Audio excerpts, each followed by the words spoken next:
Mi nombre es Javier y mi vida hasta hace unos meses olía a diésel, sudor y el polvo de los sueños rotos de otros. Dirijo una pequeña empresa de demolición en las afueras de Zaragoza, Demoliciones Rocafuerte. Un nombre pretencioso para a lo que en realidad somos. Tres camiones viejos, cuatro hombres desesperados y yo. Nos hemos ganado una reputación en el sector no por ser los mejores, sino por ser los únicos dispuestos a aceptar la basura que los demás rechazan. Edificios plagados de amianto, fábricas con fugas químicas olvidadas, estructuras al borde del colapso. Si el papeleo era una pesadilla y el riesgo era alto, mi número era el primero en la lista de llamadas. Para mí, el peligro era solo una variable más en la ecuación del presupuesto. Me pagas lo acordado y yo derribo tu problema, rápido y sin preguntas. Esta filosofía de trabajo nos mantenía a flote, pero apenas. La verdad es que estábamos ahogándonos.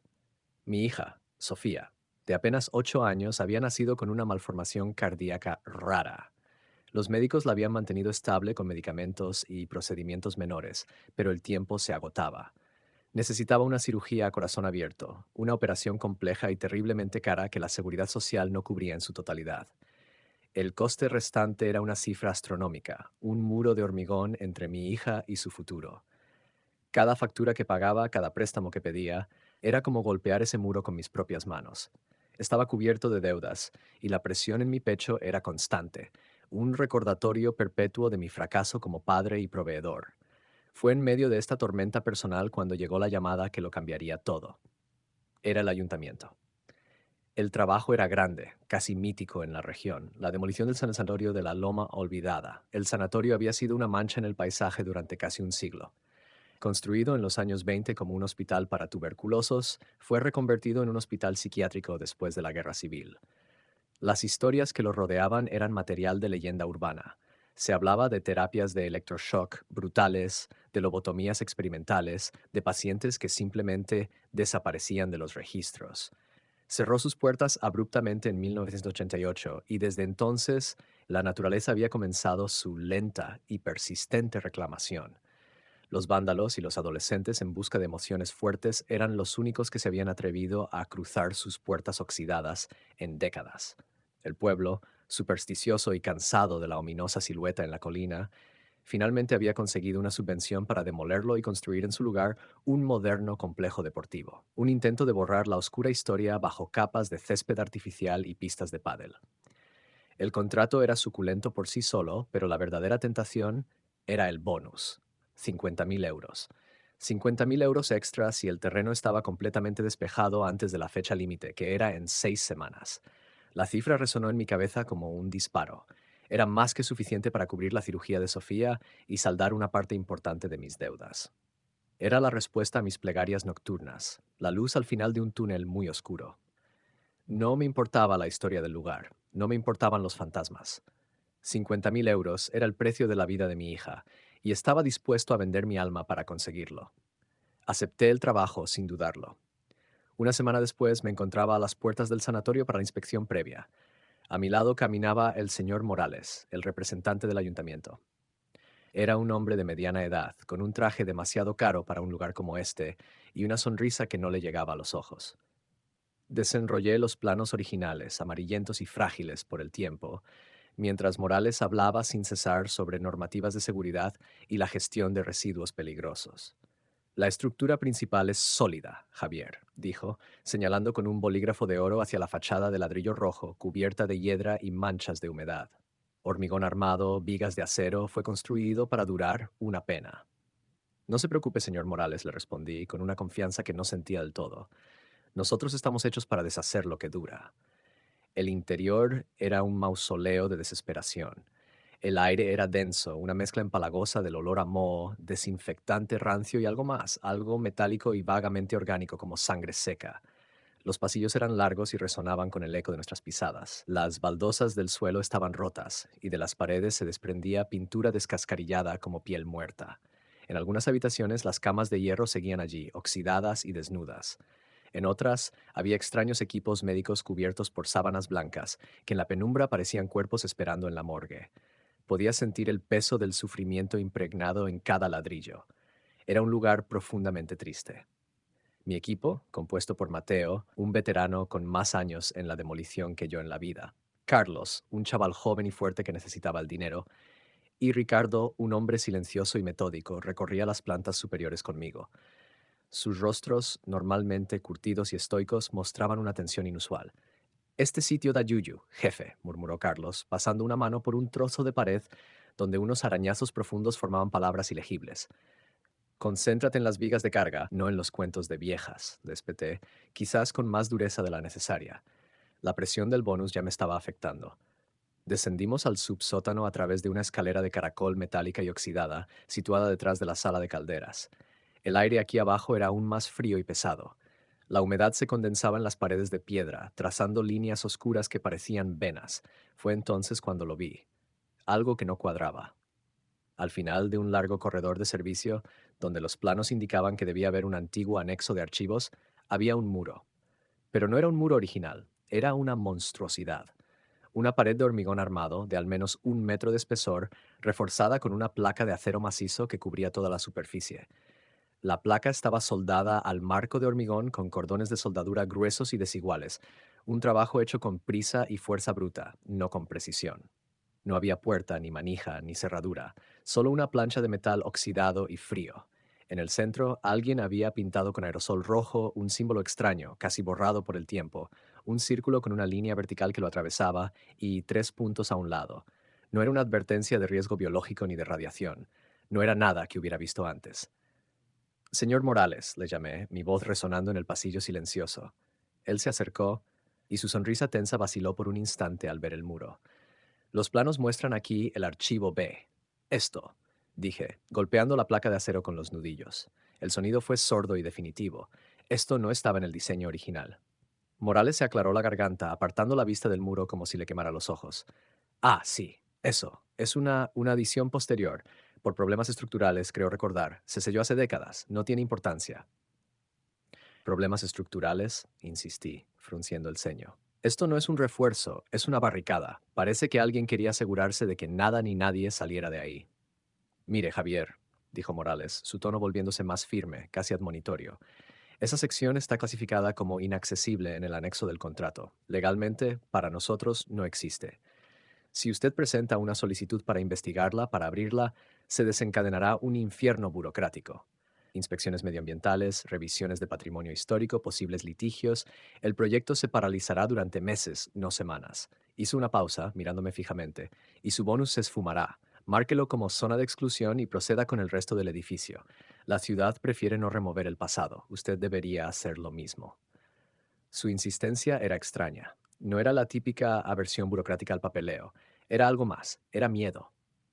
Vi un destello de pánico genuino en sus ojos antes de que lograra ocultarlo de nuevo tras su máscara de indiferencia profesional. Nos quedamos allí un momento en silencio contemplando aquella aberración. La soldadura era tosca pero increíblemente robusta. Quienquiera que hubiera sellado ese pasillo no quería que se volviera a abrir. Jamás. Asentí lentamente. Entendido, señor Morales, zona de exclusión. Continuamos la inspección, pero mi mente se quedó anclada en aquel pasillo. La explicación de Morales era débil, una mentira mal construida. Si mi equipo encontraba esa barricada, empezarían a hacer preguntas. Alguien podría hablar más de la cuenta, y la burocracia que Morales tanto temía caería sobre nosotros, aplastando mis esperanzas y el futuro de Sofía. No podía permitirlo. En ese momento tomé la decisión. Una decisión nacida de la desesperación y la codicia.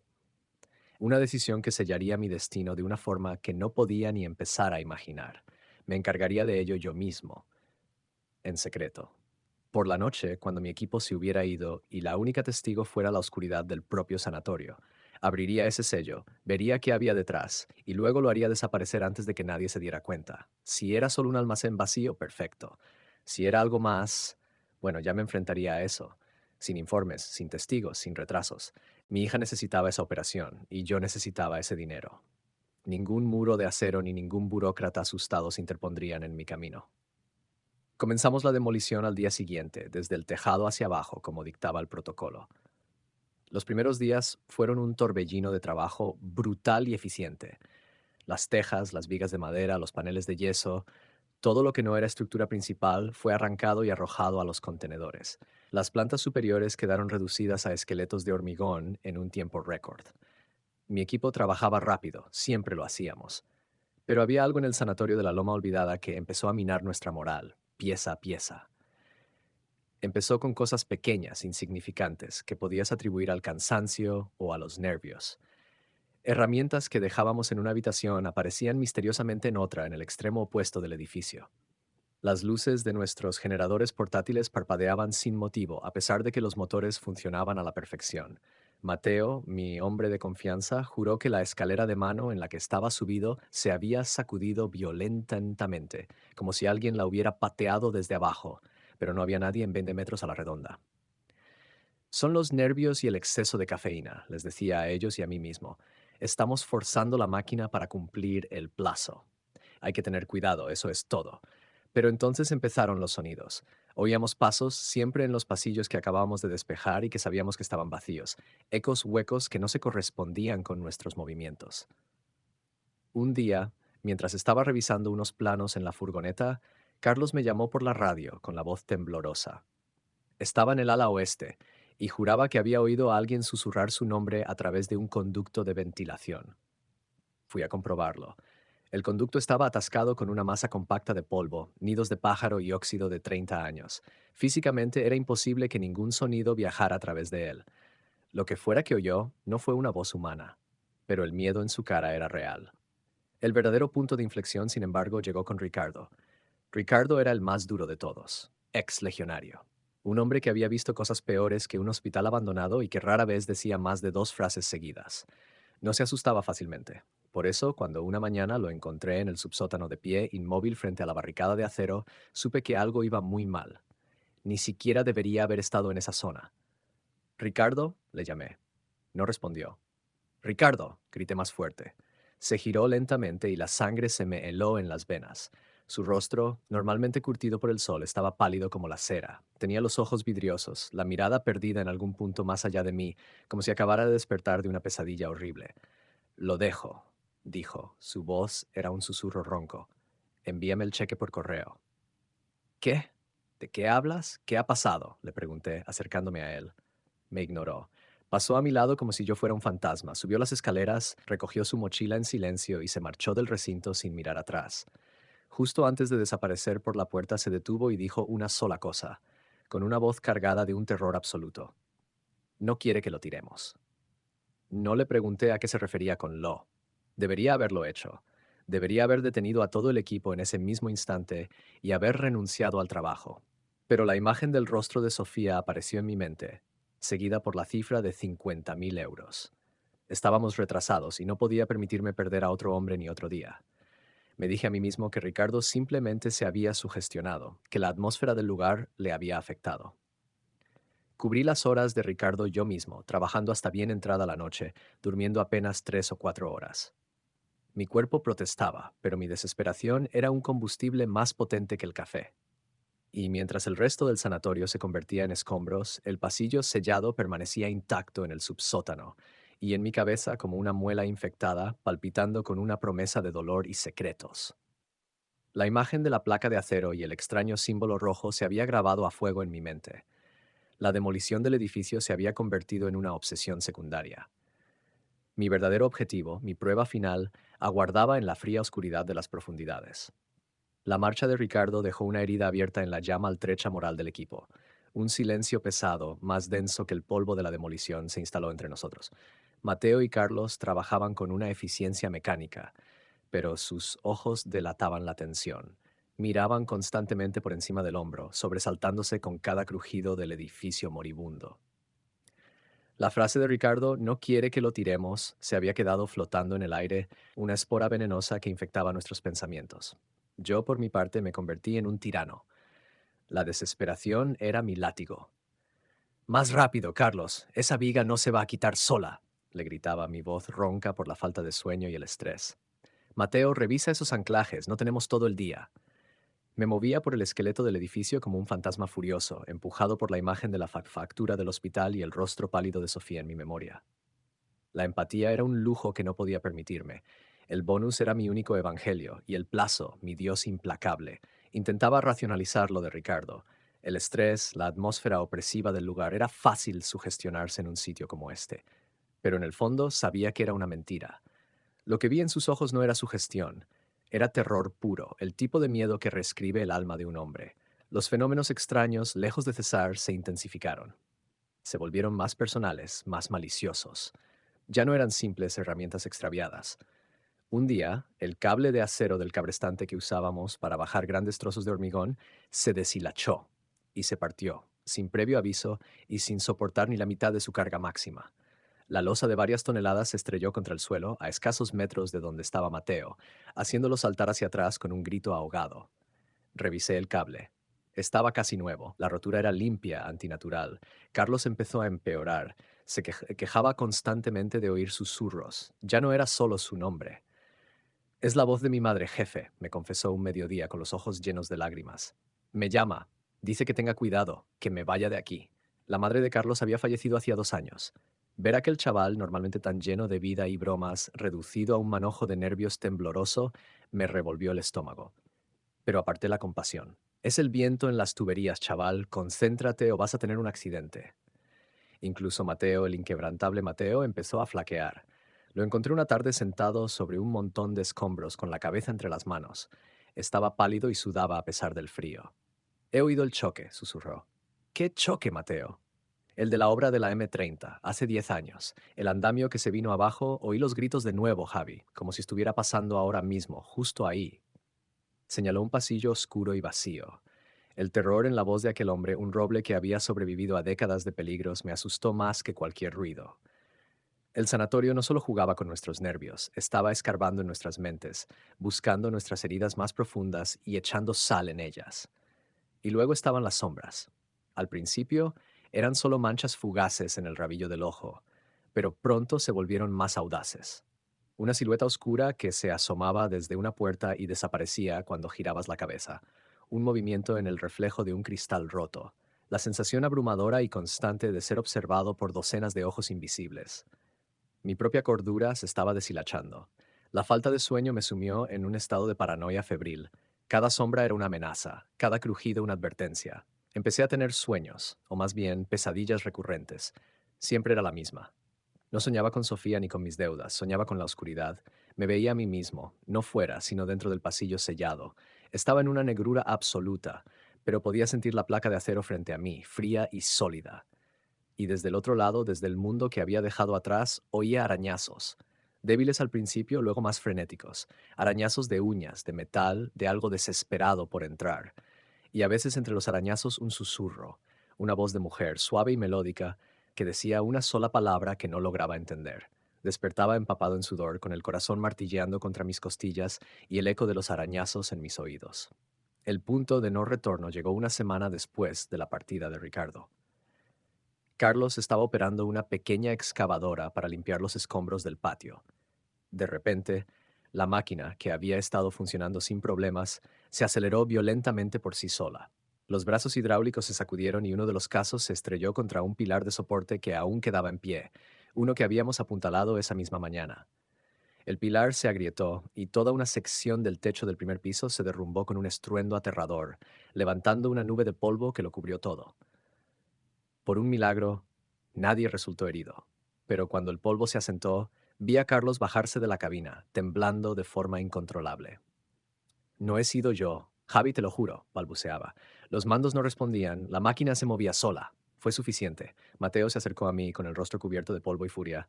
Se acabó, Javier, este sitio está maldito. Ningún bonus vale esto. Nos vamos. No podéis iros, grité, la desesperación haciendo que mi voz sonara aguda y extraña. Estamos a punto de terminar las plantas superiores. Solo queda la base. Búrlate de otro, replicó Mateo con una frialdad que me dolió. Primero Ricardo, ahora esto. Alguien va a morir aquí. Y no seré yo ni este chaval. Lo siento, Javi. Búscate a otros locos. Se fueron. Al igual que Ricardo, recogieron sus cosas y se marcharon sin mirar atrás, dejándome solo en medio de las ruinas, con el eco de sus palabras y el peso de mi fracaso aplastándome. Me quedé allí en el silencio, mientras el sol de la tarde teñía el cielo de naranja y púrpura. El plazo finalizaba en poco más de 3 semanas. Solo me llevaría meses terminar el trabajo. El bonus estaba perdido. La cirugía de Sofía estaba perdida. Un sollozo seco y amargo escapó de mi garganta. Caí de rodillas sobre los escombros, derrotado. Pero entonces, mientras la oscuridad comenzaba a devorar el paisaje, una idea loca y peligrosa echó raíces en mi mente exhausta. Todo había empezado a ir mal cuando nos acercamos al sótano. La marcha de Ricardo, los accidentes, los susurros, todo parecía emanar de un mismo punto, de la barricada de acero, la zona de exclusión de Morales. No quiere que lo tiremos. Una ira fría y lúcida reemplazó a mi desesperación. Si algo en este maldito lugar estaba luchando contra nosotros, era esa cosa, lo que fuera que estuviera encerrado ahí abajo. El burócrata Morales lo sabía, lo temía. Por eso lo había sellado, por eso me había advertido. Pero yo ya no tenía nada que perder. Si iba a fracasar, no sería por culpa de un fantasma en una caja. Me enfrentaría a él, lo sacaría a la luz, lo expondría y lo destruiría junto con el resto del edificio. Esa noche no volví a casa. Esperé a que la oscuridad fuera total, a que la luna se ocultara tras las nubes. El sanatorio por la noche era un ser completamente diferente. El silencio ya no era ausencia de ruido, era una presencia física, una presión en los oídos. Cada ráfaga de viento que silbaba a través de las ventanas rotas sonaba como un lamento. Reuní mis herramientas con una determinación sombría, no una simple masa. Para esto necesitaba artillería pesada. Fui a uno de los camiones y saqué el equipo de oxicorte, 2 cilindros pesados, uno de oxígeno y otro de acetileno, las mangueras y el soplete. Añadí una masa de 10 kilos, una palanca larga de acero y la linterna frontal más potente que tenía. La bajada al subsótano fue un descenso al infierno. La temperatura cayó en picado. El aire se enrareció, volviéndose denso y difícil de respirar, como si estuviera cargado de una electricidad estática invisible. Mi aliento formaba nubes de vaho frente a mí. El haz de mi linterna frontal cortaba la oscuridad, revelando el pasillo de servicio que llevaba a la barricada. Allí estaba. La placa de acero, inmensa e impasible, parecía absorber la luz. El símbolo rojo en su centro, el círculo con la línea y los 3 puntos, parecía brillar débilmente con una luz propia, una brasa moribunda en la oscuridad. Monté el equipo de oxicorte, mis manos moviéndose con una precisión mecánica a pesar del temblor que recorría mi cuerpo. Me puse las gafas de protección y los guantes gruesos. Abrí las válvulas. El silbido del gas al mezclarse fue el primer sonido que rompió el silencio sepulcral. Con un chispazo del encendedor, el soplete cobró vida con una llama azul y blanca, rugiendo furiosamente en la quietud. Apunté la llama a una de las soldaduras de la esquina superior. El metal protestó, chisporroteando, y luego empezó a ceder, volviéndose de un color rojo cereza brillante. El olor a ozono y a metal quemado llenó el aire, un aroma industrial y violento. Fue entonces cuando el edificio despertó. Un susurro claro como el cristal sonó justo detrás de mi oreja derecha. No lo hagas. Me di la vuelta de un salto, con el corazón en la garganta, barriendo la oscuridad con el soplete. No había nadie. El pasillo estaba vacío y silencioso, pero la voz había sido real. Era una voz de mujer, calmada, persuasiva. Volví al trabajo con el sudor frío recorriendo mi espalda, mientras cortaba. Las luces de mi linterna frontal comenzaron a parpadear frenéticamente. Un golpe violento, como de un puño gigantesco, retumbó en algún lugar profundo del edificio, haciendo vibrar el suelo bajo mis pies. Ignoré todo. Seguí cortando, trazando una línea incandescente a través del acero, concentrado únicamente en mi tarea. Cortar la placa fue una batalla agotadora. Era más gruesa de lo que parecía. Detrás del acero, como había supuesto, había hormigón armado. Tras una hora de trabajo infernal, logré cortar un cuadrado lo suficientemente grande como para pasar. Dejé caer el soplete y cogí la masa. Golpeé el hormigón con toda la furia y la frustración que había acumulado. El primer golpe apenas lo arañó. El segundo hizo saltar una lasca. El tercero, el cuarto, el quinto. Me sumí en un ritmo brutal, mis músculos gritando de dolor, el eco de cada impacto resonando como un trueno en el pasillo. Con cada golpe, la presión en el aire aumentaba. Sentía como si estuviera bajo el agua, el peso del edificio entero sobre mis hombros. Empecé a oír más voces, un coro de susurros confusos que parecían venir de dentro de las propias paredes, mezclándose con el sonido de mi propia respiración jadeante. Finalmente, con un último golpe desesperado, el hormigón cedió. Un trozo grande se desprendió hacia adentro con un estruendo sordo. Un agujero oscuro se abrió en la barricada, y desde el interior salió una ráfaga de aire. No era el aire viciado y mohoso que esperaba. Era aire frío, antinaturalmente frío, y limpio. Olía a limpio, un olor penetrante antiséptico, a lejía y a algo más. Algo débil y dulce, como el perfume de gardenias a punto de marchitarse. Un olor completamente imposible en un lugar que llevaba 30 años pudriéndose. Me arrodillé sin aliento y asomé la linterna a través del boquete. Mis ojos tardaron un segundo en enfocar, en procesar lo que estaban viendo. No era un almacén, era un pasillo, y estaba impecable, inmaculado. Las baldosas de linóleo del suelo, de un blanco y negro ajedrezado, brillaban débilmente bajo la luz de mi linterna. No había ni una mota de polvo. Las paredes, pintadas de un verde pálido institucional, estaban perfectas, sin una sola grieta ni mancha de humedad. Era como mirar una fotografía de los años 50 perfectamente conservada. Mi cerebro luchaba por comprender la contradicción. A mi espalda, un mundo de decadencia y ruina. Frente a mí, a través del agujero que acababa de abrir, un pasillo congelado en el tiempo. Levanté el haz de luz y lo proyecté hasta el final del corredor. Allí, a unos 15 metros de distancia, había una única puerta. No era una puerta normal. Era una puerta pesada, metálica, acolchada en su cara interior con un material grueso y oscuro, y en el centro, a la altura de los ojos, una pequeña ventanilla rectangular reforzada con una reja de barrotes de hierro, una celda de aislamiento. Me quedé paralizado, con el corazón latiendo tan fuerte que lo sentía en mis sienes.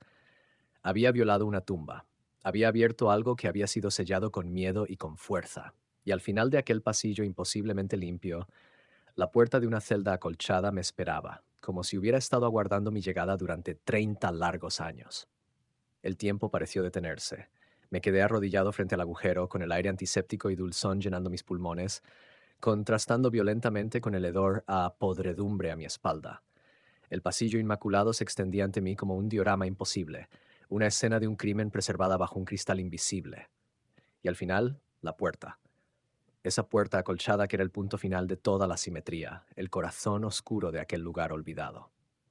Una parte de mi cerebro, la parte racional que aún luchaba por sobrevivir, me gritaba que me largara, que sellara el agujero, que me olvidara de todo, que renunciara al bonus y me enfrentara a mis deudas como un hombre normal.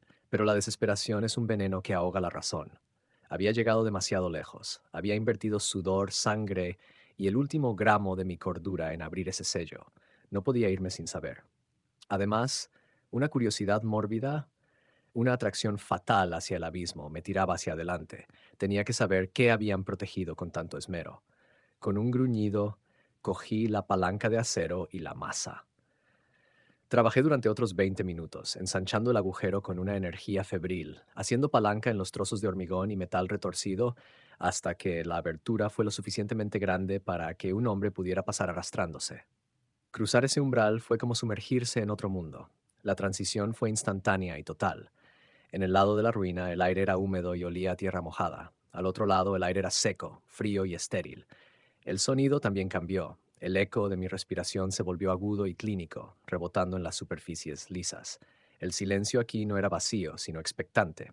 Me puse en pie, dejando huellas polvorientas sobre las baldosas inmaculadas, las primeras marcas en quizás más de 30 años. Era absurdo. El resto del edificio era un festín para el tiempo y los elementos, pero este ala estaba herméticamente preservada, como la tumba de un faraón. Miré hacia arriba. Una única tira de luz fluorescente en el techo parpadeaba con un zumbido bajo y constante. ¿Cómo era posible? La energía del edificio había sido cortada hacía décadas. Ignorando el palpitar de miedo en mi estómago, avancé por el pasillo. A ambos lados había puertas, puertas de habitaciones normales de metal pintado de verde idénticas a las del resto del hospital. Probé la primera. Estaba cerrada con llave. Probé la segunda. El pomo ni siquiera giraba, como si estuviera soldado por dentro. Todas estaban selladas, todas excepto una, la que me esperaba al final. Cada paso que daba hacia la celda acolchada se sentía más pesado, como si caminara contra una corriente invisible. El aire parecía espesarse a mi alrededor, presionando mis tímpanos. El zumbido de la luz fluorescente parecía modularse, casi formando palabras que no podía descifrar. Finalmente, llegué. La puerta de la celda era una bestia de acero y acolchado de cuero. La ventanilla con barrotes era pequeña, apenas suficiente para asomar la mirada. Me armé de valor y pegué el ojo a la reja. La oscuridad dentro era casi total, pero pude distinguir las formas de las paredes, suaves y abultadas por el acolchado. No vi movimiento alguno. Extendí una mano temblorosa hacia lo que debería ser un complejo sistema de cerraduras, pero no había nada, solo un simple pestillo de acero pesado y antiguo, y estaba abierto. La puerta no estaba cerrada con llave, era una invitación. Con un chirrido quejumbroso que rasgó el silencio, la pesada puerta se abrió hacia adentro bajo la presión de mi mano. El aire que salió del interior era aún más frío y el olor a gardenias marchitas se intensificó, mezclado con algo más, algo débilmente metálico. Entré. La celda era pequeña, claustrofóbica.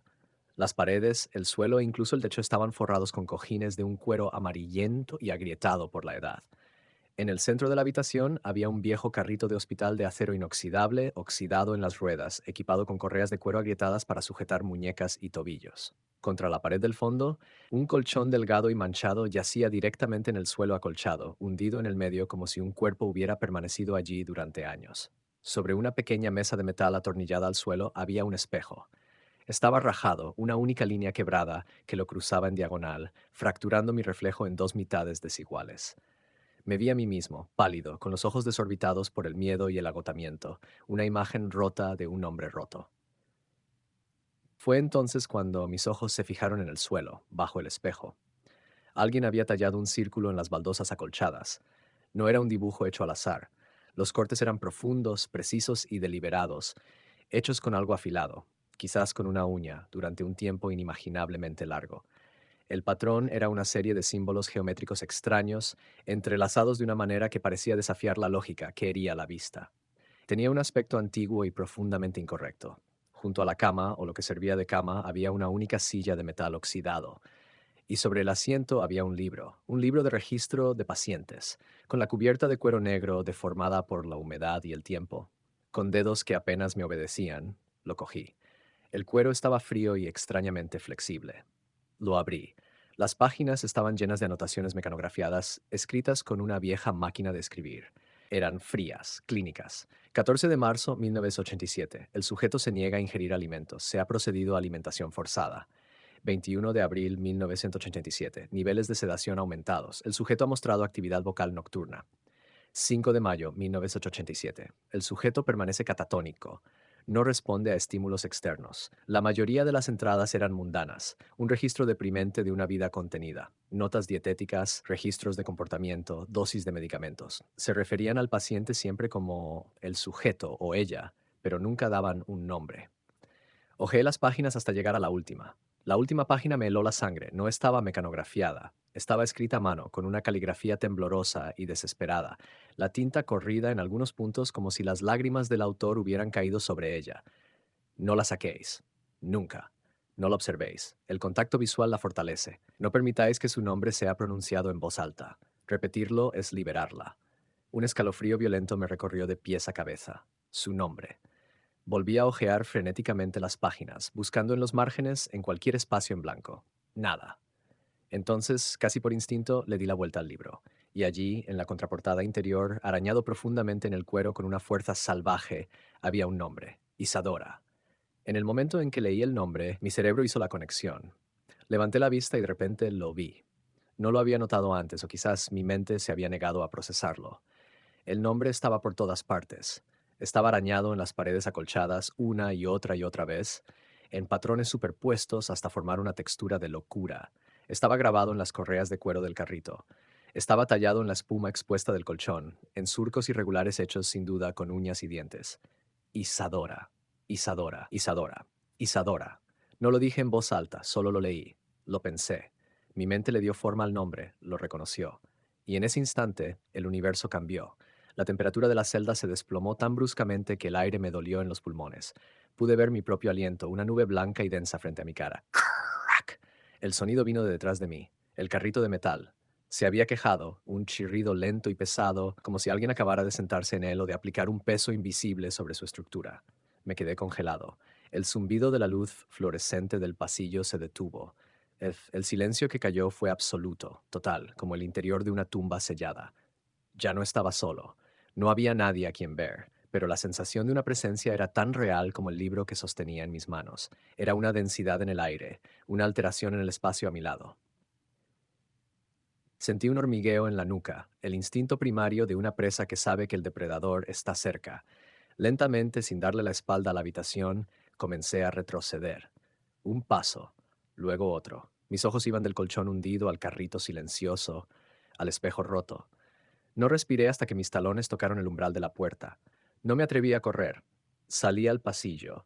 Me di la vuelta y me lancé hacia el agujero en la pared. Me arrastré a través de la abertura, arañándome las manos y la cara con el metal roto. Volver al lado de la ruina fue como salir a la superficie después de estar a punto de ahogarse. El aire mohoso nunca me había parecido tan dulce. No miré hacia atrás, no intenté volver a sellar el agujero. Corrí como no lo había hecho desde que era un niño. Subí las escaleras del subsótano de tres en tres, tropecé en la oscuridad de las plantas superiores y salí al aire nocturno, jadeando, con los pulmones en llamas. Llegué a mi camioneta, abrí la puerta de un tirón y me encerré dentro. Mis manos temblaban tanto que apenas pude meter la llave en el contacto. Arranqué el motor y salí de allí a toda velocidad, dejando atrás el sanatorio de la Loma Olvidada, una silueta negra contra un cielo sin estrellas. Mientras conducía, con el corazón a punto de estallar, me repetía a mí mismo que había sido una alucinación.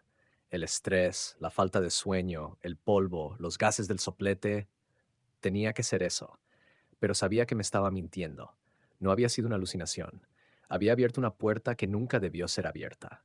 Había leído un nombre que nunca debió ser leído. Le había prestado mi atención a algo que había estado esperando en silencio durante 30 años. Y tuve la terrible sensación de que mi visita no había sido el final de la historia. Había sido el principio. La camioneta devoraba el asfalto de la carretera desierta.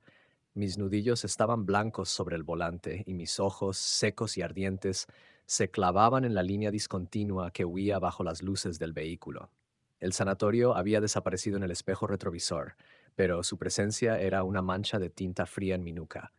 Cada kilómetro que ponía entre el edificio y yo debería haberme traído alivio, pero solo sentía como el miedo mutaba, pasando de un terror agudo y localizado a una ansiedad difusa que se extendía como un veneno por mis venas. Me repetía una y otra vez la misma letanía. Era el cansancio, eran los gases del soplete, era la sugestión. Lo decía en voz alta, intentando que el sonido de mi propia voz ahogara el recuerdo del chirrido del carrito de metal y el frío antinatural de aquella celda. Pero las palabras sonaban huecas, frágiles. Eran mentiras que me contaba a mí mismo para no estrellar el coche contra un árbol y poner fin a todo. A mitad de camino en un tramo recto y oscuro, miré por el espejo retrovisor por puro instinto. Durante una fracción de segundo, solo un instante, vi algo que hizo que mi corazón se detuviera. En el asiento del copiloto, vacío a mi lado, la tela del reposacabezas parecía ligeramente hundida, como si una cabeza invisible estuviera apoyada en él. Parpadeé y la imagen desapareció. El asiento estaba vacío, normal, pero la visión, tan fugaz como un relámpago, se quedó grabada en mi retina. Unos minutos después, la radio, que había estado apagada todo el tiempo, emitió un chasquido de estática y de entre el ruido blanco creí oír un susurro, tan débil que podría haber sido el viento. Una voz de mujer. Isa. Dora. Apagué la radio de un manotazo, a pesar de que ya estaba apagada. El resto del camino a casa lo hice en un silencio absoluto, con el sudor frío pegándome la camisa a la espalda, demasiado asustado para volver a mirar el asiento del copiloto. Llegar a mi pequeño chalet adosado en las afueras debería haberme hecho sentir seguro. El hogar, mi santuario. Pero cuando apagué el motor en la entrada, la casa me pareció extraña, una fachada de normalidad que ya no me pertenecía. Entré y cerré la puerta con tres cerrojos, un gesto inútil contra un miedo que no necesitaba puertas para entrar. Todo estaba como lo había dejado. Los juguetes de Sofía en una caja en el salón, una foto suya sonriendo en la repisa de la chimenea, los platos del desayuno aún en el fregadero. Pero el ambiente era diferente. O quizás era yo el que había cambiado. El aire de mi propia casa me parecía viciado y no podía quitarme de la nariz un olor fantasmal a lejía y a flores muertas. Me di una ducha, dejando que el agua hirviendo cayera sobre mí como si pudiera lavar la suciedad de la tumba que había profanado. No sirvió de nada. Me sentía igual de sucio, igual de contaminado. Intenté comer algo, pero cada bocado se me hacía una bola en la gargadura. Me senté en el sofá del salón, mirando la foto de Sofía, y la culpa me golpeó con la fuerza de una ola. Había hecho todo aquello por ella, para salvarla, y al hacerlo sentía que había invitado algo terrible a mi vida, una oscuridad que ahora amenazaba con salpicar todo lo que amaba. El agotamiento finalmente me venció. Me quedé dormido en el sofá, pero el sueño no me ofreció ningún respiro. Soñé que estaba de nuevo en la celda, pero esta vez no estaba vacía. Una figura alta y delgada estaba de espaldas a mí, arañando el nombre Isadora en la pared acolchada con una uña rota y ensangrentada. No podía ver su rostro, solo su pelo largo y oscuro y sus hombros huesudos que se sacudían con cada movimiento. Entonces lentamente comenzó a girarse hacia mí. Justo antes de que pudiera ver su cara, me desperté de un salto, con un grito ahogado en la garganta. La casa estaba en silencio, pero era un silencio equivocado, el mismo silencio expectante de la celda. Entonces lo oí. Unos pasos, arriba en el piso de las habitaciones. Eran pasos ligeros, casi vacilantes, de pies descalzos sobre el suelo de madera. Primero en el pasillo, luego entrando en mi dormitorio, luego en la habitación de Sofía. Me quedé paralizado en el sofá sin atreverme a respirar, escuchando a aquel intruso invisible moverse por mi casa como si fuera suya. Duró unos minutos que me parecieron una eternidad. Luego el silencio regresó, pero la sensación de invasión, de profanación, se quedó. Mi hogar ya no era seguro. Fue entonces cuando vi el libro. Estaba sobre la mesita de café junto a la foto de Sofía. El libro de registro de cuero negro. No recordaba haberlo traído, pero en mi huida de pánico debí de habérmelo llevado, aferrándome a él como un demente. La visión de aquel objeto en mi salón bajo la luz de la lámpara me provocó náuseas. Era una reliquia maldita, un trozo del sanatorio que había traído conmigo. Con manos temblorosas lo cogí. Lo abrí directamente por la última página. La advertencia manuscrita parecía burlarse de mí. No permitáis que su nombre sea pronunciado en voz alta. Repetirlo es liberarla. Y de repente lo comprendí con una claridad terrible. Yo no había pronunciado su nombre, no con mis labios, pero lo había leído, lo había pensado. Mi mente le había dado voz en el silencio de aquella celda, la había reconocido, y al hacerlo le había dado permiso. No era el sonido lo que la liberaba, era la atención, el reconocimiento. Después de 30 años de ser ignorada, alguien finalmente la había visto, y se había aferrado a mí. Mi teléfono móvil, que había dejado sobre la barra de la cocina, empezó a sonar. El corazón me dio un vuelco. Miré la pantalla. Número desconocido. Dudé, pero la posibilidad de que fuera del hospital con noticias sobre Sofía me obligó a contestar. ¿Sí? Dije, con la voz ronca. Al otro lado no hubo respuesta. Solo un sonido débil y metálico, la melodía distorsionada de una caja de música rota, tocando una nana lenta y desafinada. Escuché durante unos segundos, con el vello de la nuca erizado. Luego la música se detuvo. Oí un suspiro suave femenino justo en mi oído y la llamada se cortó. Arrojé el teléfono como si quemara. Ya no había lugar para la negación. No estaba loco, estaba siendo acosado. Y si no hacía algo, esta cosa, Isadora, destruiría mi vida y todo lo que había en ella. Una idea desesperada, un plan nacido del más puro terror comenzó a formarse en mi mente. La criatura, el espíritu, lo que fuera, estaba ligado a aquella celda. Había estado contenido allí durante 30 años. Yo la había perturbado, la había despertado al reconocerla. Tal vez, si devolvía las cosas a su estado original, si sellaba la tumba de nuevo, la conexión se rompería. Tenía que devolverla a su jaula. Y el libro. El libro era el ancla, el talismán. Tenía que devolverlo. Tenía que dejarlo donde lo encontré, en esa silla de metal oxidado. Antes de que amaneciera, ya estaba de nuevo en mi camioneta, conduciendo de vuelta hacia el sanatorio. Esta vez no sentía pánico, sino una determinación fría y sombría. En el asiento del copiloto, envuelto en una bolsa de plástico como si fuera un residuo biológico, iba el libro de registro. En la parte de atrás, había cargado varias planchas de madera contrachapada, un taladro de percusión, tornillos largos para hormigón y un bote de pintura en aerosol roja. Mi plan era simple: entrar, dejar el libro, salir y sellar el agujero con la madera. Luego pintaría una advertencia grande y clara: peligro, amianto. No entrar. Una mentira que cualquier equipo de demolición respetaría sin hacer preguntas. Una mentira para protegerlos y para intentar salvarme a mí mismo. Llegar al sanatorio de nuevo fue como aceptar una sentencia de muerte. El edificio parecía aún más oscuro y amenazador bajo la luz gris del alba. Entré, esta vez con una pesada barra de hierro en la mano, y bajé directamente al subsótano. El aire frío me golpeó de nuevo, pero ahora se sentía diferente. No solo frío, sino hostil. Los susurros comenzaron casi de inmediato, un coro de voces superpuestas que parecían venir de todas partes y de ninguna. Y por encima de todas ellas una voz destacaba, la misma voz femenina, ahora más clara, más cercana. Javier. Me llamó por mi nombre. Apreté la mandíbula y seguí adelante con la bolsa que contenía el libro apretada en mi mano libre. Llegué al pasillo de servicio. El agujero en la pared era una boca negra que me invitaba a entrar. La luz fluorescente del pasillo interior seguía parpadeando, un latido arrítmico en la oscuridad. Me detuve en el umbral, el corazón martillando contra mi pecho. Tenía que hacerlo. Tenía que entrar una vez más. Con el libro en la mano, respiré hondo y crucé de nuevo la barrera entre los dos mundos, adentrándome una vez más en el pasillo que el tiempo había olvidado. El aire del pasillo inmaculado me recibió como una sábana mojada y helada. Si la primera vez se sentía como una tumba, ahora se sentía como una sala de operaciones en la que yo era el paciente atado a la mesa. Estaba activo. El zumbido de la luz fluorescente era más errático, casi epiléptico, haciendo que las sombras bailaran y se retorcieran en los extremos de mi visión. Los susurros ya no eran un coro confuso, eran más claros, entrelazados, y parecían venir directamente de la puerta acolchada al final del pasillo, como si una multitud invisible estuviera congregada detrás de ella, esperando. Avancé, con cada paso resonando de forma obscena en la quietud. El frío era tan intenso que me dolían los huesos. Sostenía la bolsa de plástico con el libro de registro frente a mí, como un sacerdote asustado, sosteniendo una cruz contra un mal antiguo y poderoso. Mi plan era simple, una oración de un ateo en una trinchera. Entrar, dejar el libro en la silla, salir y no mirar atrás. Un intercambio. Devuelvo tu propiedad, tú me devuelves mi vida. Cuando llegué a la celda, vi que algo había cambiado. La puerta, que yo había dejado completamente abierta en mi huida, ahora estaba casi cerrada, apenas entreabierta, una rendija, como si me estuviera invitando a echar un último vistazo antes de entrar. Con el corazón en la garganta empujé la puerta.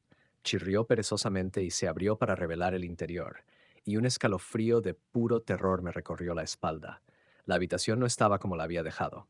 Las correas de cuero del carrito de hospital ya no estaban cuidadosamente dobladas. Una de ellas colgaba suelta, la hebilla rozando el suelo. La abolladura en el centro del colchón parecía más profunda, más pronunciada, como si el peso de un cuerpo invisible lo estuviera presionando en ese mismo instante. Y el espejo. La grieta que lo cruzaba se había extendido. Nuevas fisuras, finas como telarañas, se ramificaban desde la fractura original, distorsionando aún más mi reflejo. Pero el cambio más aterrador estaba en el suelo.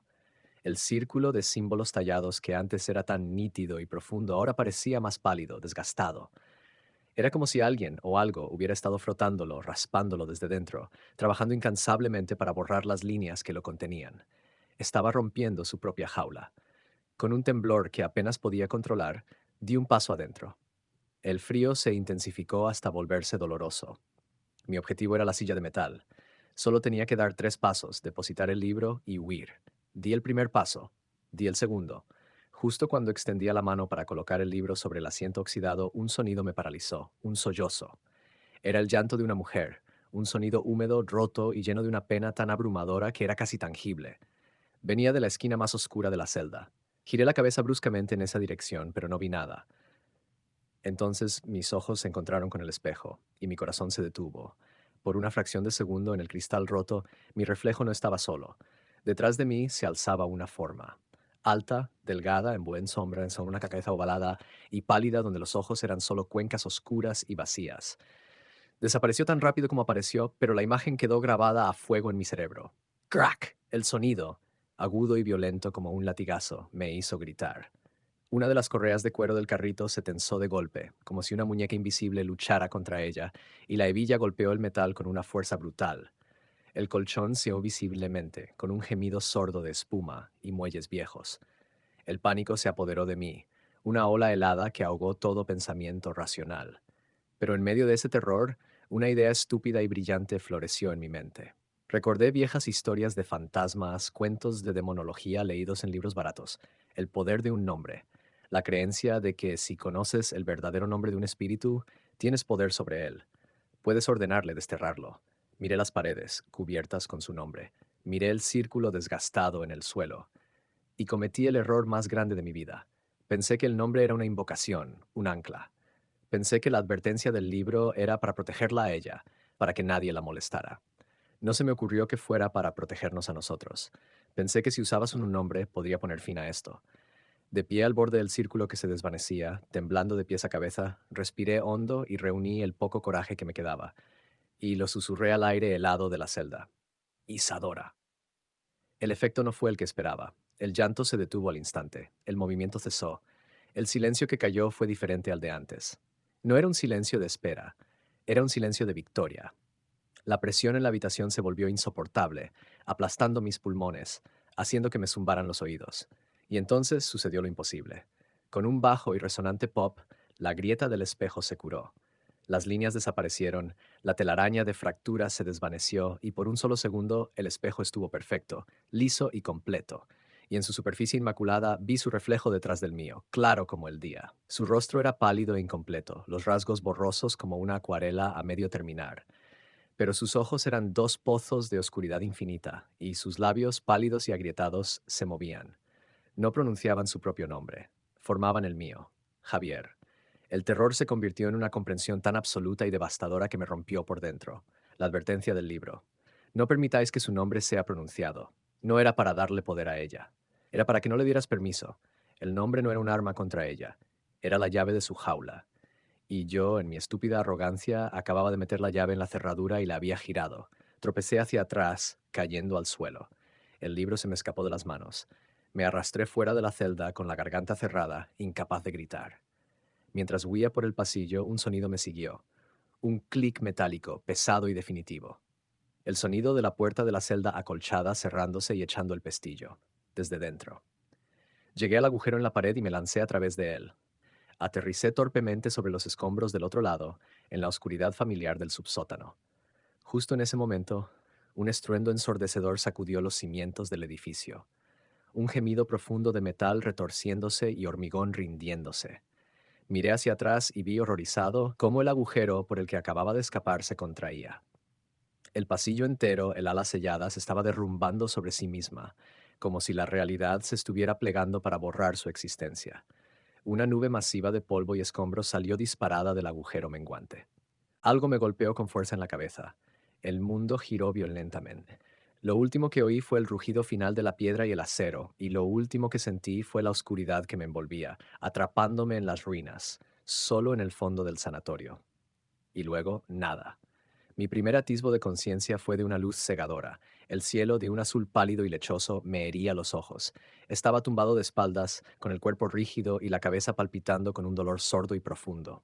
Unas voces se movían a mi alrededor, pero sonaban lejanas y distorsionadas, como si las escuchara desde el fondo de un pozo lleno de agua.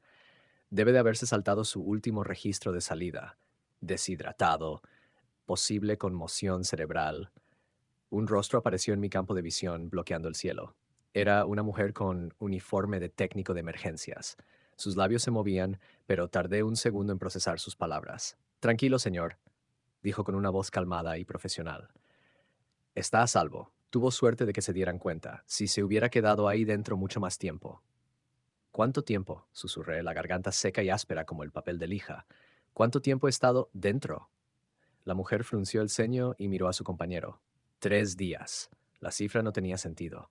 No, protesté, intentando incorporarme, pero unas correas me sujetaban a la camilla.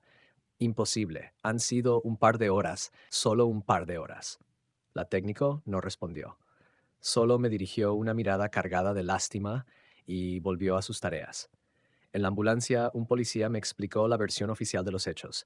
Al no registrar mi salida, y después de que mi equipo confirmara que me había quedado en el recinto, el nuevo representante del ayuntamiento se preocupó y envió un equipo de rescate. Encontraron mi camioneta, pero yo no estaba por ninguna parte. Fue entonces cuando descubrieron el derrumbe en el subsótano. Un fallo estructural anómalo, lo llamó el policía, encogiéndose de hombros. Toda esa sección del pasillo se vino abajo. Tuvimos que traer martillos neumáticos para abrirnos paso entre los escombros. No discutí. No tenía la energía para hacerlo. ¿Cómo podía explicarles que no había sido un fallo estructural, sino el edificio mismo borrando una de sus cicatrices? Me tuvieron en observación en el hospital durante una noche.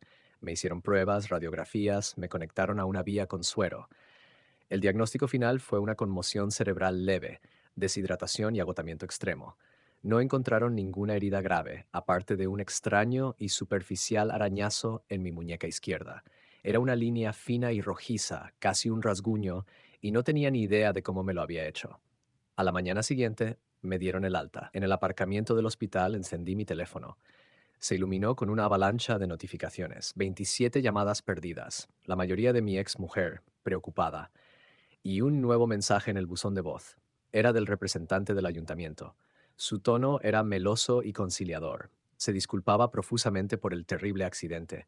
Me dijo que no me preocupara por nada, que me tomara todo el tiempo que necesitara para recuperarme. Y entonces soltó la bomba. Como compensación por el incidente y los riesgos evidentes del edificio, el ayuntamiento había decidido ampliar el plazo del proyecto indefinidamente, contratar a un nuevo equipo para que terminara la demolición a su costa y, lo más importante, me pagarían la totalidad del bonus acordado de inmediato, como gesto de buena fe. Me eché a reír. Una risa corta, seca y sin aliento que no había sentido en semanas. Era la ironía más cruel y retorcida que podía imaginar. Había ganado, el dinero era mío, 50.000 euros. Sofía tendría su operación. Había conseguido exactamente lo que quería. El precio, sin embargo, había sido más alto de lo que jamás habría podido calcular. Fui a casa y dormí durante casi 2 días seguidos. Un sueño profundo, vacío y sin sueños, como si mi mente se hubiera apagado para protegerse de los recuerdos. Cuando desperté, me sentía extrañamente hueco. Me movía por mi casa intentando convencerme a mí mismo de que todo había terminado. El derrumbe, la pérdida de tiempo, todo podía explicarse por la conmoción cerebral y el estrés. La celda, el libro, Isadora, una alucinación vívida, una pesadilla nacida de la presión y de pasar demasiado tiempo en un edificio lleno de una historia tóxica. El nuevo equipo estaba allí. Ellos no sentían nada, no veían nada. El trabajo estaba casi terminado. Yo estaba en casa, a salvo. Y lo más importante, estaba pagado. Esa debería haber sido la conclusión. Una semana después recibí un correo electrónico oficial del ayuntamiento. El asunto era: demolición sanatorio de la Loma Olvidada, finalización exitosa. El cuerpo del correo era breve y técnico. Limpieza completada, recinto declarado seguro, sin riesgos estructurales o medioambientales. Adjuntaban varias fotografías como prueba para el archivo. Con un nudo en el estómago, hice clic en las imágenes. Vi fotos del solar casi vacío, con las máquinas terminando de limpiar los últimos escombros. Vi a los miembros del nuevo equipo sonriendo, posando para la cámara. No había miedo en sus ojos. Ningún incidente, ningún fallo en los equipos, ninguna baja. Nada de lo que mi equipo y yo sufrimos. Entonces llegué a las fotos del interior antes del derrumbe final. Mostraban el pasillo derrumbado, ahora despejado de escombros. Mostraban los restos de la celda acolchada, o más bien el espacio donde había estado. Solo quedaba el suelo agrietado y el marco de metal retorcido donde antes estaba la puerta. Los equipos de limpieza no habían encontrado nada extraño. Solo habían visto daños antiguos, los restos de un edificio en descomposición, y lo habían tratado como tal. Por supuesto que no habían encontrado nada. Por supuesto que no les había pasado nada, porque ella ya no estaba allí. Me detuve en una de las fotos, una toma de cerca del suelo donde había estado la celda. El círculo de símbolos tallados había sido casi completamente borrado por el derrumbe y las máquinas, pero aún se podían adivinar algunos de los trazos. Mi cerebro, en un acto de masoquismo, intentaba reconstruir el patrón, buscando una respuesta a algo que no entendía. Sentí una presión familiar en el pecho, la sensación de estar de nuevo en aquella habitación. Un escalofrío me recorrió, a pesar de que la calefacción de mi casa estaba encendida. La habitación a mi alrededor pareció oscurecerse, el silencio se volvió denso y expectante. Y entonces me di cuenta de por qué. Mi mirada se desvió de la pantalla del ordenador a mi propia mano, que descansaba sobre el ratón, y me fijé en el arañazo de mi muñeca izquierda. Ya no era una simple línea roja. La herida había cicatrizado, pero no de forma normal. La piel nueva había formado un patrón débil, casi imperceptible, de líneas finas y blanquecinas. Con un horror que me heló el alma, acerqué la muñeca a la luz de la lámpara. Las líneas de la cicatriz no eran aleatorias, formaban un símbolo, un pequeño fragmento del círculo que había estado tallado en el suelo de la celda, el intercambio, la deuda. De repente lo comprendí todo con una claridad que era pura agonía. El plan no era mío, había sido suyo desde el principio. Yo había devuelto su libro, su propiedad, a su celda, su hogar. Y a cambio, ella había dejado su hogar para venir al mío, y para asegurarse de que el vínculo nunca se rompiera, me había marcado, me había sellado, como su propiedad. Me quedé mirando la marca en mi piel, la firma de la pesadilla grabada en mi carne. La celda del sanatorio no había sido destruida, simplemente se había mudado. Y ahora, el nuevo cuarto acolchado era yo. El mundo se redujo a la piel de mi muñeca y a la marca blanquecina grabada en ella. Me precipité al baño, abrí el grifo del agua caliente y empecé a frotar la cicatriz con una ferocidad demente. Froté con jabón, con un estropajo, hasta que la piel se puso roja y en carne viva, sangrando ligeramente. Pero cuando aparté la mano, la marca seguía allí, pálida, tranquila, imborrable. Era parte de mí. El pánico dio paso a una resignación helada. Me miré en el espejo del baño.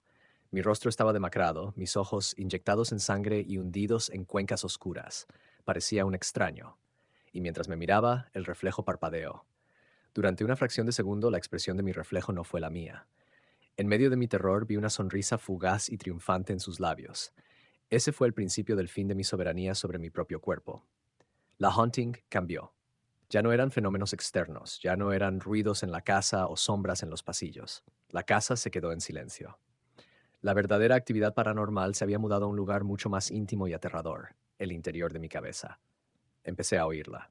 Su voz ya no era un susurro en una habitación vacía, era un pensamiento que no era mío, una voz en el coro de mi propia conciencia.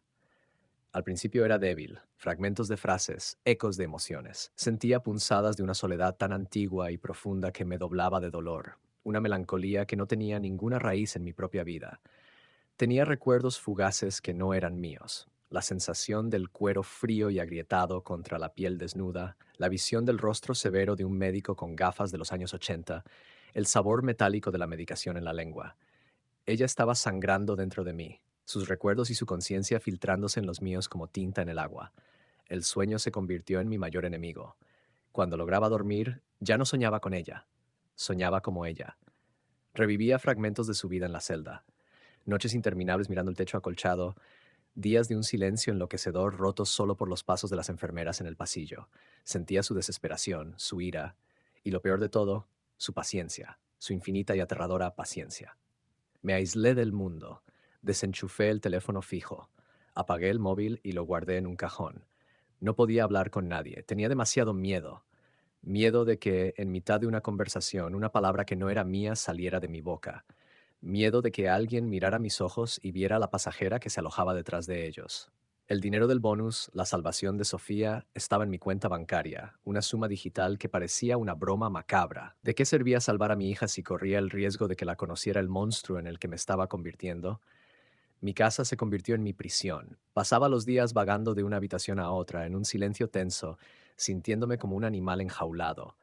Los espejos se convirtieron en portales de terror. Evitaba mi propio reflejo, pero a veces me sorprendía a mí mismo mirándolo. Y la veía. A veces era solo un cambio en la luz de mis ojos. Otras veces, su rostro pálido y translúcido se superponía al mío durante un instante, una doble exposición fantasmal. Comencé una búsqueda desesperada en Internet. Noches enteras frente al ordenador, con los ojos ardiendo, tecleando términos que nunca pensé que escribiría. Posesión espiritual, exorcismo de entidades, rituales de destierro, símbolos de protección. Me sumergí en foros de autismo, en blogs de demonología, en textos arcanos digitalizados. Buscaba una salida, una cura. Intenté todo lo que encontré.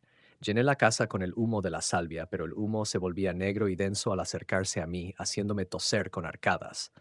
Dibujé líneas de sal en las puertas y ventanas, pero por la mañana encontraba los dibujos rotos, como si unos pies invisibles hubieran caminado a través de ellos. Recité oraciones en latín que encontré en línea hasta que mi voz se volvió ronca, pero las palabras se sentían vacías, inútiles. Nada funcionaba. ¿Cómo puedes desterrar a algo que vive dentro de ti? ¿Cómo echas a un fantasma de su propia casa embrujada? La lucha por el control se intensificó. Empecé a perder fragmentos de tiempo. Estaba sentado en la cocina y de repente me encontraba de pie en el dormitorio, sin ningún recuerdo de haberme movido. Eran solo unos segundos al principio, pero los lapsos se hicieron más largos. Una tarde ocurrió la primera manifestación real. Estaba frente al espejo del baño, suplicándole en mi mente que me dejara en paz. Vete, pensaba con todas mis fuerzas. Este es mi cuerpo. Esta es mi mente. El reflejo sonrió, y sentí que los músculos de mi propia cara se contraían, mis labios estirándose en una sonrisa horrible en contra de mi voluntad. Luché contra ello. Fue la batalla más aterradora de mi vida, una guerra silenciosa por el control de mis propios nervios faciales. Logré reprimir la sonrisa, pero me dejó temblando, empapado en sudor. Estaba perdiendo. El clímax llegó anoche. Estaba sentado a la mesa del comedor con un cuaderno y un bolígrafo intentando escribirle una carta a Sofía, una carta que probablemente nunca leería para intentar explicarle algo de esto. Pero no podía. Mi mano no me obedecía. Entonces sentí un tirón. Una fuerza externa, pero que venía de dentro, guió mi mano. Mi propia mano, como si fuera la de un extraño, cogió el bolígrafo con firmeza. Intenté soltarlo, pero mis dedos no respondían. Luché, pero era como luchar contra mi propio cuerpo. La mano se movió con una voluntad propia hacia el papel, y con una caligrafía temblorosa, elegante y completamente desconocida para mí, empezó a escribir. Isadora, Isadora, Isadora, Isadora. Llenó la página entera con su nombre, una y otra vez. El mismo acto obsesivo que ella había realizado en las paredes de su celda, ahora lo realizaba a través de mí. Yo era su mano. Yo era su instrumento. Cuando la página estuvo llena, mi mano soltó el bolígrafo. Me quedé mirando el papel, la prueba innegable de mi esclavitud, y en ese momento toda esperanza de lucha se extinguió. Comprendí la verdad. No podía exorcizarla, no podía contenerla. Yo era una vasija agrietada y ella se estaba filtrando. Tarde o temprano tomaría el control por completo, o peor, me usaría para llegar a otros. Me usaría para llegar a Sofía. Ese pensamiento me golpeó con la fuerza de un martillo. Mi objetivo cambió en un instante. Ya no se trataba de salvarme a mí. Mi vida ya estaba perdida. Ahora se trataba de proteger a mi hija. Se trataba de asegurarme de que esta cosa nunca, jamás pudiera acercarse a ella. Y solo había una manera de garantizarlo. No puedes exorcizar al fantasma, no, pero puedes demoler la casa encantada. Con una calma terrible y definitiva, me levanté de la mesa. La deuda con el hospital estaba pagada, pero ahora tenía que saldar la última cuenta, la mía, y el precio era la destrucción total del recipiente. La decisión, una vez tomada, trajo consigo una calma antinatural. La guerra en mi interior había terminado. Ya no luchaba contra ella, ya no suplicaba, ya no me resistía. Había aceptado los términos de mi rendición y mi único objetivo ahora era la ejecución controlada de mi propia demolición. Ella pareció sentir este cambio. Los susurros en mi cabeza se aquietaron, convirtiéndose en una presencia silenciosa, curiosa. Una espectadora en el asiento de primera fila observando al director de la obra preparar el acto final. Mis movimientos se volvieron metódicos, deliberados. Fui al banco. Con el rostro impasible, transferí la totalidad del bonus a una cuenta fiduciaria a nombre de Sofía, con instrucciones claras para su tutor legal. La deuda estaba pagada. Su futuro estaba asegurado. Fue el único momento de paz, de victoria real que sentí en todo este infierno. Luego, volví a casa y me senté a escribir una última carta. No era la misiva enloquecida y llena de su nombre. Era una nota de suicidio corta, creíble y trágicamente mundana. Hablaba de deudas, de la presión del trabajo, del trauma por el accidente en el sanatorio, de una depresión que se había vuelto insoportable. Una sarta de mentiras para proteger a los vivos de una verdad que los destruiría. La doblé cuidadosamente y la dejé sobre la mesa, junto a la foto de Sofía.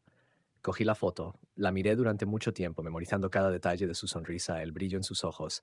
Te quiero, mi niña, susurré al silencio de la casa. Todo esto es por ti. Un último acto de amor de un padre que se había convertido en un monstruo. Mi último viaje no fue a mi casa ni a un hospital.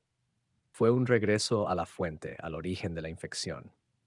Conduje mi vieja camioneta de trabajo de vuelta al solar donde una vez se alzó el sanatorio de la Loma Olvidada.